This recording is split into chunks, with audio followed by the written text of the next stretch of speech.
Hello mga kalonger, mahangin na hapon po mga kalonger. So, daily routine po, magpapalipad tayo ng mga warriors natin. Ayan, nakaready na po sila mga kalonger. So, open na po natin at paliliparin na natin. Kahit po, medyo na-late tayo ng konti. So, ito na po, paliliparin na natin yung mga warriors natin.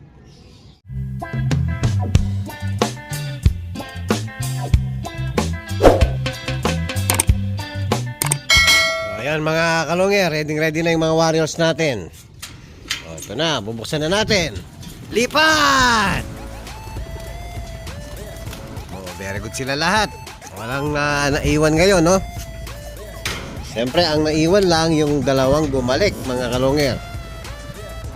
So, mamaya, bababa ko na yung kak. Ayun yung kababalik lang kahapon. Nambubuli kasi, mga kalonger. Nag-ahabulan. Inaawa yung mga nakalaban natin. So kung baka may stress lang yung mga nakalaban natin. O sana yung pinakawalan natin. Ayun.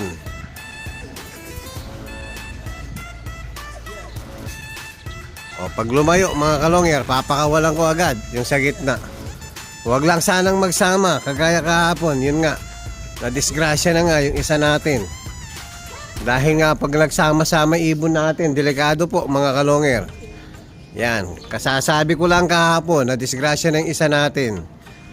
Yan po, nabutas po yung pinakabutsi niya. Tinahi ko lang mga kalonger. So hanggang ngayon, ay papakita ko po. Hindi ko pa pinapakain dahil pinatutuyo ko yung tinahi natin sa butsi niya. Dahil pag pinakain natin at pinainom to mga kalonger, hindi po maghihilom yung sugat niya. Bubuka po yung tinahi natin. So ito, baksak pati pakpak. Yan po siya mga kalonger. Yan, baksak yung pakpak niya. Yan, laylay po. So yung pinakaharap niyan mga kalonger, nahihiya lang, ayaw umarap ng natin. Ayan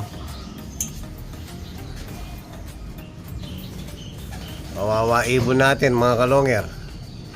So gagaling pa naman yan. Kaya lang matagal po. Medyo matagal-tagal. Nasukulit kahapon. Buti hindi namatay yung ibon natin. Madalas po pag nadali ng kable o poste, baksak agad, patay agad. Swerte ito, bumaksak sa bubong. Kaya nabuhay siya mga kalonger.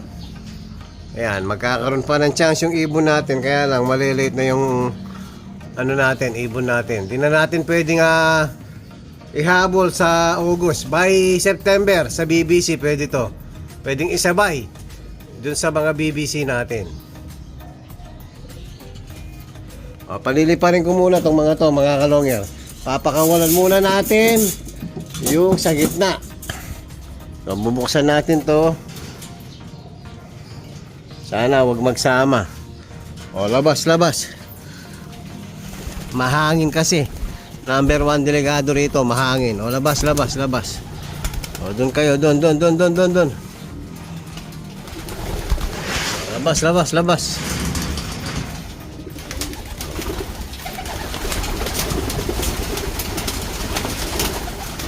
Huwag sasabay-sabay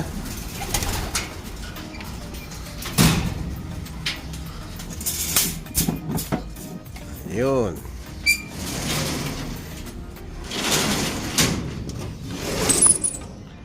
Mahangin Tignan nyo nila. Pag mahangin po, medyo hindi nakokontrol yung pag-ikot nila rito.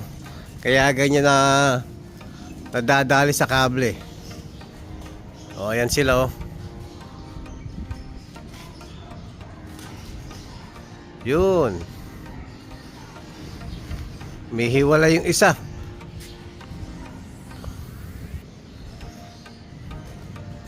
Ito, may mawalay May itlog po kasi.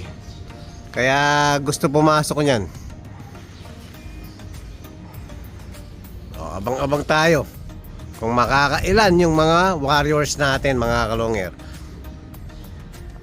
Nandiyan na yung mga warriors natin mga kalonger.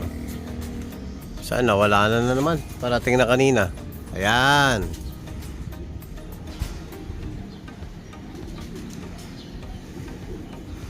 Yun. 2, 4, 6, 8, 10, 11. Sakto. O, pasok, pasok, pasok. Pasok, pasok.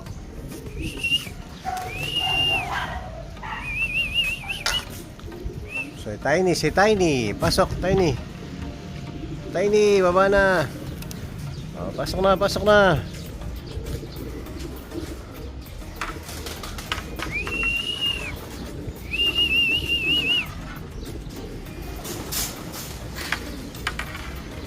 Pumasok sa kabila, baka si Tiny yun.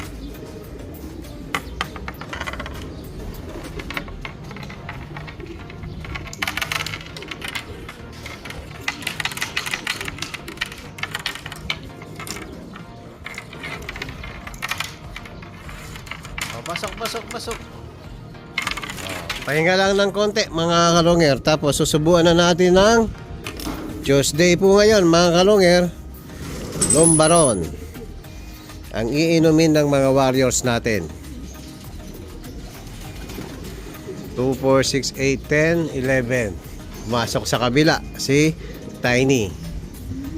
Ayan mga kalongger, relax relax lang ng konti yung mga warriors natin bago natin painumin ng lumbaron at bago natin pakainin. Yan mga kalongger, magpiprepare po tayong lumbaron. Yan, hahatiin natin. Ito yung panghati natin, no? Yan, Tuesday condition po, lumbaron ngayon at saka victory.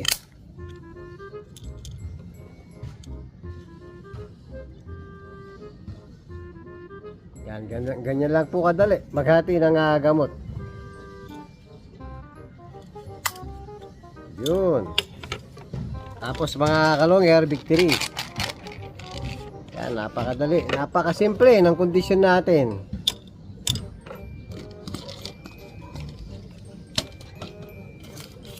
Yan, papainumin na po natin yung mga warriors natin, mga kalongger. Unahin natin painumin si Checker Dagul, mga kalongger. So, pangalawang ibon lang natin. Nung Sunday, dati lagi siya yung nauuna. So, ito po, kalahating lumbaron at saka isang victory lang. Tuesday condition po ha. Tuesday mga kalongger. Ayan po mga kalongger. Tapos hahagurin natin, papasok yung pinainom natin. Make sure po na pumasok yung ano. So ang pangalawang papainumin natin si Red Check, laging late. Yan, pero importante mga kalongger, complete clock pa rin po. Yan, kalahating lumbaron.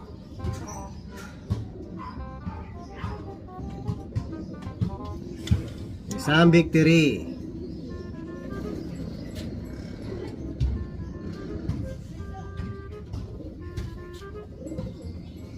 Tapos si Tiny. Si Tiny po, ang first bird natin nung Sunday. Very good si Tiny. So consistent po ang takbo ni Tiny. Isa lang ang speed ni Tiny, puro 1-1 mga kalongger. 1-1-1-1, 1-1-1-4, 1-1-1-5. So very good si Tiny. O, inom, inom, inom.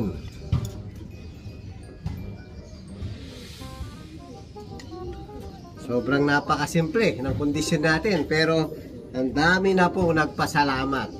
First overall champion mga kalongger. Minsan gagawa natin vlog yan. Titingnan natin mga kalongger kung sino-sino na ang mga gumagamit ng piso-pisong kondisyon. So papakainin na po natin yung mga warriors natin. Harap ka dun. Ayan mga kalongger, papakainin na po. Medyo late na tayong nagpakain na naman. Yan. O, habang may liwanag pa. Kain, kain mga warriors. Yan, peanuts po ha, Power Max. Bimeg Integra. Tapos Big Seeds mga kalongger. O, pinakaihintay. Kain, kain. Yan, ganado pa rin mga warriors natin.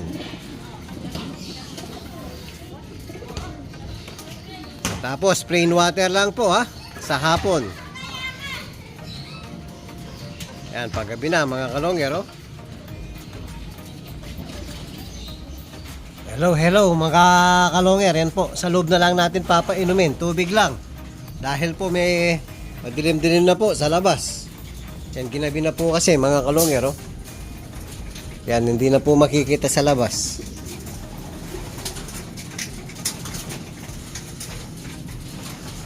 O, inom. Yan, nalit tayong magpakain. Pati sa gitna, kasalukuyan kumakain. Yun dun sa huli, hindi pa. Yung mga inakay natin, hindi pa.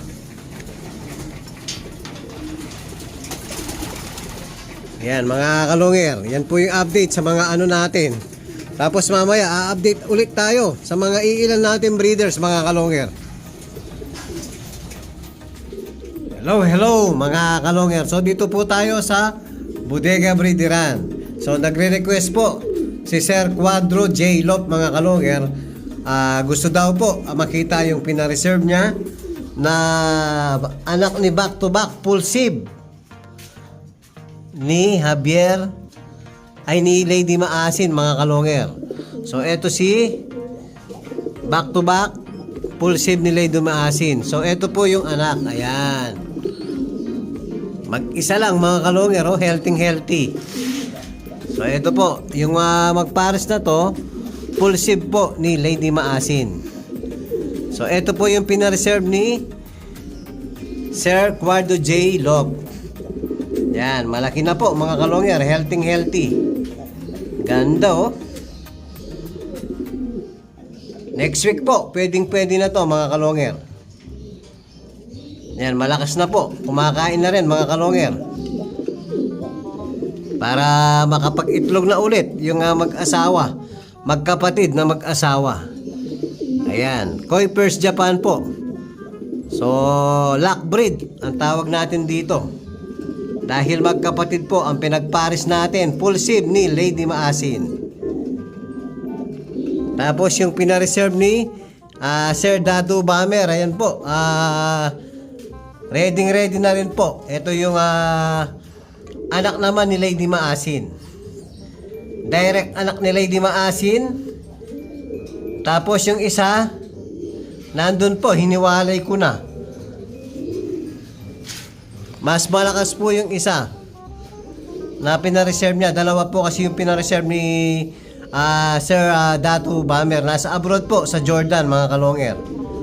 Ayan yung isa, malakas na po. Ito yung pinaka bunso sa pina-reserve niya. Ayan, ready na po. Ready na po. Pwede nang i-pick up, mga kalungir.